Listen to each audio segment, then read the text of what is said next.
Hello friends, आप देख रहे हैं हरीश फिजिक्स एकेडमी। हमारा आज ये 6वां लेक्चर है। हम पढ़ रहे हैं chapter number 2 force and law of motion. तो हमने पिछले लेक्चर में जो पढ़ा, लेक्चर नंबर 5 में पढ़ा, वो फोर्स और एक्सेलरेशन का रिलेशन क्या होता है उसके बारे में पढ़ा। तो आज का जो सबसे महत्वपूर्ण इम्पॉर्टेंट जो टॉपिक है वो है Newton third law of motion. तो Newton third law of motion सबको अच्छा लगता है कि आप बाकी फर्स्ट लॉ सेकंड लॉ भूल जाओगे, उसके इक्वेशन भूल जाओगे, उसके डेफिनेशन भूल जाओगे, लेकिन थर्ड लॉ आपको याद रहने वाला है। ये बहुत पॉपुलर फेमस है, Newton third law of motion है। और ये इसका डेफिनेशन बहुत छोटा भी आपको याद भी रहता है, अब अभी भी याद हो सकता है, आपने कहीं सुना हो आपको Newton third law of motion है तो याद रहने वाला है। तो आज हम यही डिस्कस करने वाले हैं Newton third law of motion के बारे में, ठीक है। तो ये जो Newton third law of motion है बहुत ही इम्पोर्टेंट है। Newton third law of motion ही हमें बताता है भाई फोर्स की शुरुआत कैसे होती है नेचर में, नेचर में फोर्स कैसे बनता है, ये हमें किससे पता चलता है, Newton third law of motion से। तो Newton third law of motion समझने के लिए क्या करते हैं, एग्जाम्पल कंसिडर करते हैं, ठीक है। अब मान लीजिए इसमें दो चीज़ें होती हैं, एक होता है एक्शन, दूसरा होता है रिएक्शन। अभी एक्शन रिएक्शन कैसे समझेंगे। अब मान लीजिए आप स्कूल जाते हो, आपके कोई फ्रेंड है, ठीक है, और सुबह सुबह आता है, ना आगे देखता ना पीछे देखता, ना दाएं देखता ना बाएं, सीधा आपको उठा के कान के नीचे जड़ दिया, ठीक है। जैसे आपके कान के नीचे पड़ा, आप तिलमिला गए, आपने भी क्या किया, वापस आपने उसको भी कान पर रख दिया। तो क्या किया आपने, जो उसको दिया था उसने वापस दे दिया। तब इसमें दो चीज़ें हो गई। आपका फ्रेंड जो पहले आके उसने जो क्या किया, एक्शन किया, उसने क्या किया, पहले शुरुआत की। जैसे हमने पहले ही बोला था ना भाई, Newton third law of motion क्या बोलता है, वो फोर्स की शुरुआत करता है, वो नेचर में किस तरह से फोर्स की शुरुआत होती है वो भाई Newton third law of motion बताता है, ठीक है। आपका फ्रेंड है, आप कान के नीचे रखा, वो एक्शन हो गया, आपने भी उसको कान के नीचे रख दिया थर्ड से, तो रिएक्शन हो गया। तो इसमें दो चीज़ होती है, एक होता है एक्शन, दूसरा होता है रिएक्शन। तो ये चीज़ें हमें याद रखनी है। तो अभी इसी चीज़ को क्या करते हैं, हम क्या करते हैं, एक डेफिनेशन जो ऐसा कि हमने फर्स्ट लॉ में देखा, सेकंड लॉ में देखा भाई न्यूटन का स्टेटमेंट क्या है, डेफिनेशन क्या है, जिसको हम बोलते हैं वो क्या है। तो इस न्यूटन का भी, न्यूटन थर्ड लॉ का भी मोशन का भी देखते हैं। जैसे एग्जांपल से पता चल गया होगा, every action is there is equal and opposite reaction, ठीक है। अब इसको हम समझ लेते हैं भाई Newton third law of motion क्या है। तो अब यहाँ लिख देते हैं न्यूटन,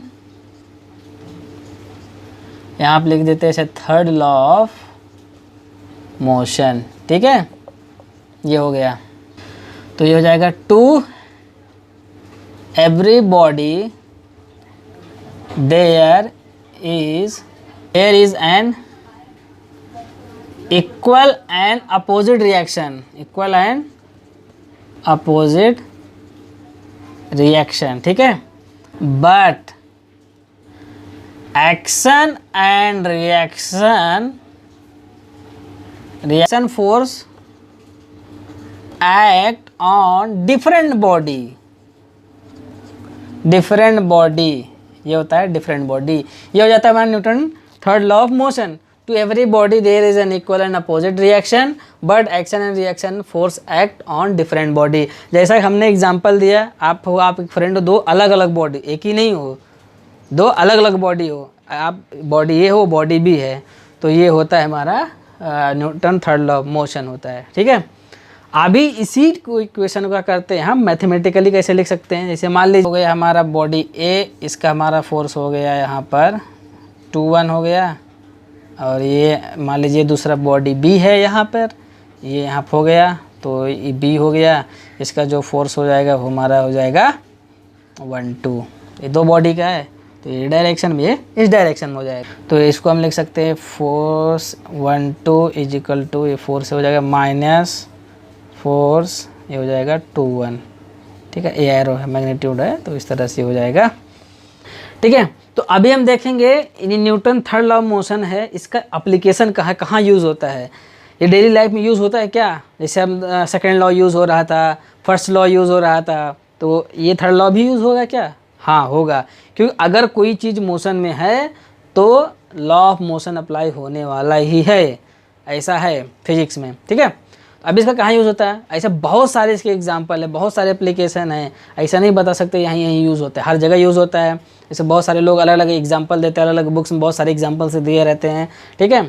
तो जैसे एग्जांपल ले लेते हैं, अब ये बर्ड्स के ले लो, अब बोलो भाई बर्ड्स का मोशन क्या रिलेशन है। अब बर्ड्स तो मूव हो रहे हैं ना, एक जगह से दूसरे जगह जाते हैं, मोशन तो हो रहा है, जो कि हमने पहले ही चैप्टर में पढ़ा था, motion living object, motion in non living object हमने पढ़ा था पहले ही चैप्टर में। तब अगर बर्ड हो रहा है, मूव हो रहा है, उसमें मोशन हो रहा है, तो भाई लॉ ऑफ मोशन उस पर अप्लाई होगा। तो उसमें क्या होता है कि जो इसमें क्या, जब बर्ड फ्लाई करता है ना, इसमें Newton third law of motion apply होता है। तो कैसे, जब बर्ड क्या रहता है, जब फ्लिप कर अपना पंख ऐसा जब फ्लिप करता है ऐसा इस तरह से, तो हवा क्या करता है, नीचे की तरफ ऐसा प्रेस करता है, तो क्या करता है, वो एक्शन हो जाता है। वो क्या होता है, एक्शन होता है। बर्ड क्या करता है, पंखे को ऐसा नीचे तरफ से ऐसे प्रेस कर, ऐसे दबा फ्लिप करता है, तो इससे क्या होता है, ये एक्शन हो गया।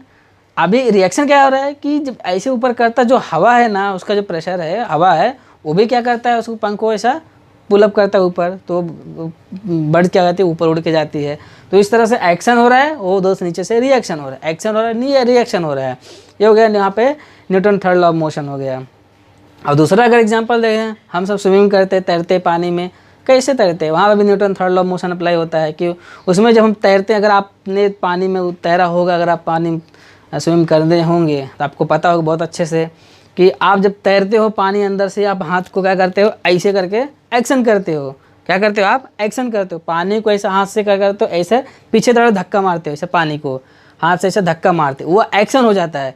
फिर उसी वजह से क्या करता है, पानी में आपको पुश करते हैं आगे की तरफ से, तो आगे की तरफ बढ़ते हो, आप ऐसे उसको धक्का मारते हो इस तरह से, तो आप जैसे आप उसको ऐसा प्रेस करते हो इस तरह से, तो आप आगे जाते हो, तो हो जाता है रिएक्शन हो रहा है। तो आप एक्शन कर रहे हो और रिएक्शन हो रहा है, एक्शन कर रहे हो आप, रिएक्शन हो रहा है, तो ये हो रहा है हमारा Newton third law of motion है।